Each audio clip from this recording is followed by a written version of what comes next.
and then it fell to Beowulf to keep the forts. He was well regarded and ruled the Danes for a long time after his father took leave of his life on earth, and then his heir, the great half-Dane, held sway, for as long as he lived their elder and warlord.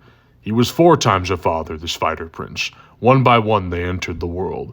Horgar, Hrothgar, and the good Holga, and a daughter I've heard, who was Onla's queen, a balm in bed to the battle-hardened Swede. The fortunes of war favored Hrothgar. Friends and kinsmen flocked to his ranks, young followers, a force that grew to be a mighty army. So his mind turned to hall building. He handed down orders for men to work on a great mead hall meant to be a wonder of the world forever.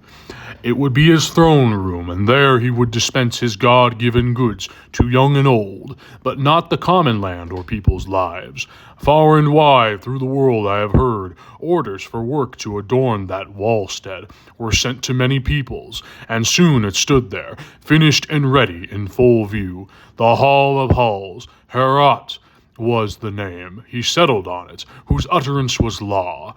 Nor did he rearrange, but doled out rings and torques at that table. The hall towered, its gables wide and high, and awaiting a barbarous burning. That doom abated, but in time it would come, the killer instinct unleashed among in-laws, the bloodlust rampant. Then a powerful demon, a prowler through the dark, nursed a hard grievance. It harrowed him to hear the din of the loud banquet every day in the hall, the harp being struck, and the clear song of a skilled poet, telling with mastery of man's beginnings, how the Almighty had made the earth a gleaming plain, girdled with waters. In his splendor he set the sun and the moon to be earth's lamplight, lanterns for men, and filled the broad lap of the world with branches and leaves, and quickened life in every other thing that moved. So times were pleasant for the people there, until finally one, a fiend out of hell, began to work his evil in the world.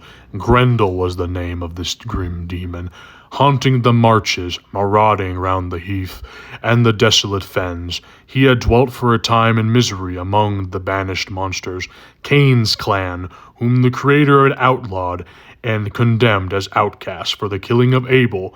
The eternal Lord had exacted a price. Cain got no good from committing that murder, because the Almighty made him anathema, and out of the curse of his exile there sprang ogres and elves and evil phantoms, and the giants, too, who strove with God time and again, until he gave them their reward. So after nightfall, Grendel set out to the lofty house to see how the Ringdanes were settling into it after their drink. And then he came upon them, a company of the best, asleep from their feasting, insensible to pain and human sorrow. Suddenly, the god-cursed brute was creating havoc. Greedy and grim, he grabbed 30 men from their resting places and rushed to his lair, flushed up and inflamed from the raid, blundering back with the butchered corpses. Then, as dawn brightened and the day broke, Grendel's powers of destruction were plain. Their wassail was over. They wept to heaven, and mourned under mourning. Their mighty prince, the storied leader, sat stricken and helpless, humiliated by the loss of his guard, bewildered and stunned, staring aghast at the demon's trail in deep distress. He was numb with grief, but got no respite. For one night later, merciless Grendel struck again, with more gruesome murders. Malignant by nature, he never showed remorse. It was easy then to meet with a man, shifting himself to safer distance, to bed in the bothies, for who could be blind to the evidence of his eyes, the obviousness of that hall watcher's hate? Whoever escaped kept a weathered eye open and moved away. So Grendel ruled in defiance of right, one against all, until the greatest house in the world stood empty, a deserted wallstead. For 12 winter seasons of woe, the Lord of the Shielding suffered under his load of sorrow, and so before long the news was known over the whole world. Sad lays were sung about the beset king, the vicious raids and ravages of Grendel, his long and unrelenting feud, nothing but war, how he would never parley, or make peace with any Dane, nor stop his death-dealing, nor pay the death price.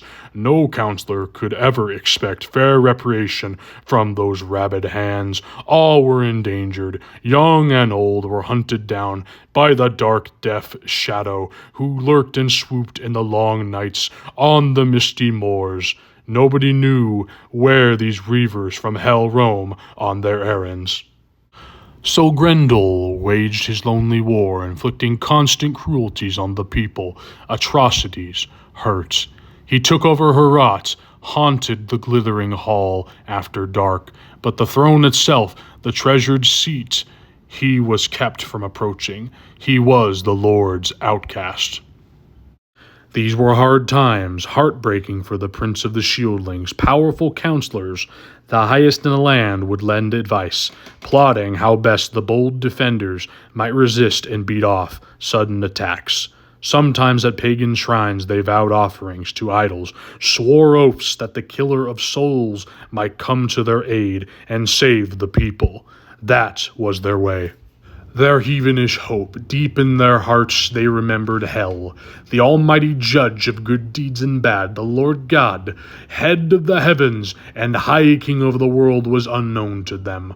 Oh, cursed is he who in time of trouble has thrust his soul in the fire, forfeiting help. He has nowhere to turn, but blessed is he who after death can approach the Lord and find friendship in the Father's embrace.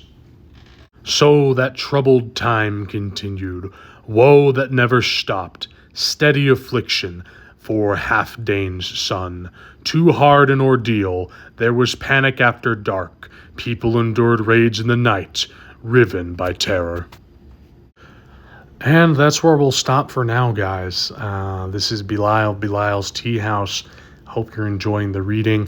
I plan to go through the entirety of Beowulf on this channel. This is the second upload. Please consider subscribing if you want to hear more, and don't forget to press the like button as it helps. Enjoy reading to all of you, and all three of you so far, and hope more people come. But enjoying it. Thank you all. Have a good evening. Goodbye.